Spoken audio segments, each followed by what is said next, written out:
दोस्तों, जैसा कि आप सभी जानते हैं कि एक आईपीएस ऑफिसर का पोस्ट काफ़ी ज़्यादा पावरफुल होता है और अगर आप इस मुकाम तक पहुंच जाते हैं तो आपको गवर्नमेंट के द्वारा काफ़ी ज़्यादा बेहतरीन फैसिलिटीज़ प्रोवाइड की जाती है।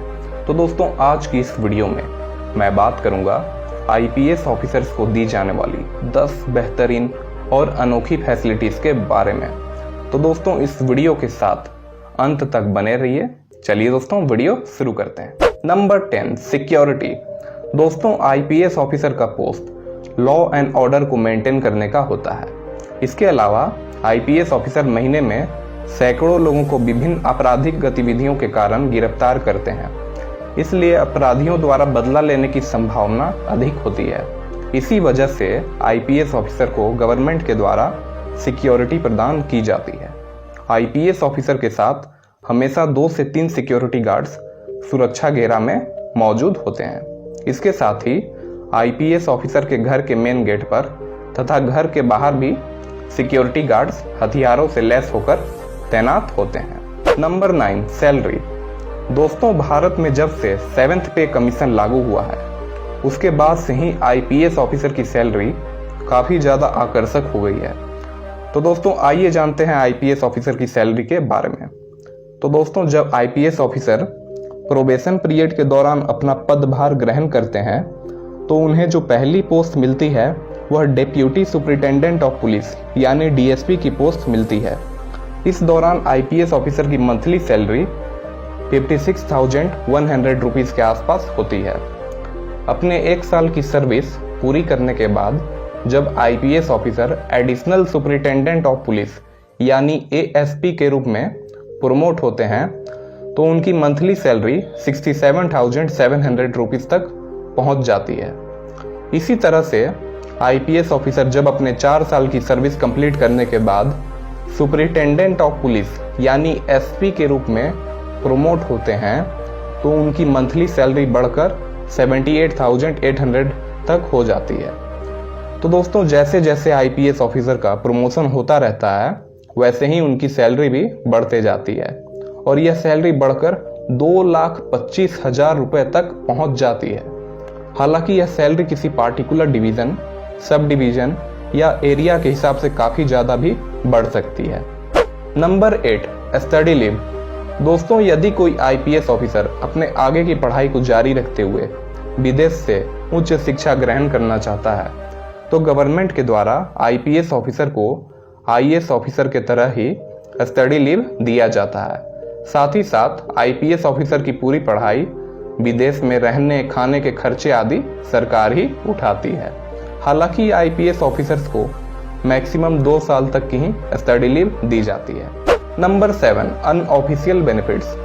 दोस्तों, एक आईपीएस ऑफिसर को विभिन्न तरह के पार्टीज, फंक्शंस और कॉन्सर्ट में मुख्य अतिथि के रूप में आमंत्रित किया जाता है।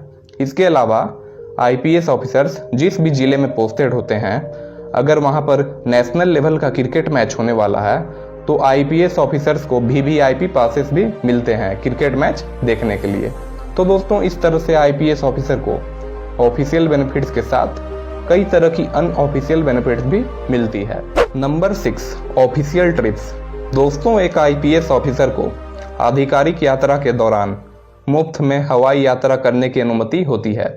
इसके अलावा आईपीएस ऑफिसर को सड़क मार्ग से यात्रा करने पर रास्ते में पड़ने वाले टोल प्लाजा के टोल टैक्सेस में भी छूट मिलती है। उन्हें किसी भी प्रकार का टोल टैक्स नहीं भरना पड़ता है। इसके अलावा आईपीएस ऑफिसर को आधिकारिक यात्रा के दौरान ट्रेन की भी फर्स्ट क्लास श्रेणी में मुफ्त में यात्रा करने की छूट होती है। एक बात और दोस्तों, अगर आप इस चैनल पर नए हैं तो चैनल को सब्सक्राइब करके बेल आइकन को प्रेस कर लें ऐसी ही नॉलेजेबल वीडियो सबसे पहले देखने के लिए। नंबर 5, subsidize electricity and telephone facilities. दोस्तों, एक आईपीएस ऑफिसर को एक तय सीमा तक इलेक्ट्रिसिटी और फोन का बिल नहीं देना होता है। यह तय सीमा इतनी ज़्यादा होती है कि आमतौर पर कहा जा सकता है कि आईपीएस ऑफिसर्स के लिए यह सुविधाएं फ्री ही हो जाती है। इसके अलावा आईपीएस ऑफिसर को फ्री इंटरनेट और एसएमएस सर्विसेज भी दी जाती हैं। Number 4, health and retirement benefits.